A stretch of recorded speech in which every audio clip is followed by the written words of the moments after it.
Noong bata ako, napagtanto ko, isa pala akong babae. Akla! Agang-agang ingay mo.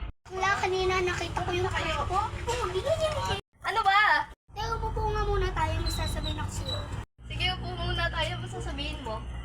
Alam mo ba kanina may gustong mang-agaw sa crush ko? Sino? Maganda ba?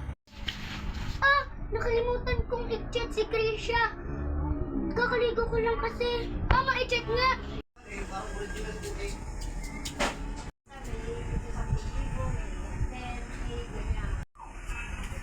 Na-chat ko na si Krisha. Nakatulog mama niya. Hoy Jiro, gumising ka nga dyan. Tanghaling tapat, tulog ka, maglinis ka nga doon. Sige po. Jiro! Tawagan ng tatay mo. Baka mawin tayo. Sige, uwi na ako, te. Jiro, gabing-gabi na, wala ka pa rin dyan. Ba't parang nakembot ka? Pumasok na dito. Magulis ka, hindi puro laro-laro ka doon. Pawis. Pwede na po tayo. Pwede na po bang matulog? Wala ka ba? Hindi po. Model-model ka.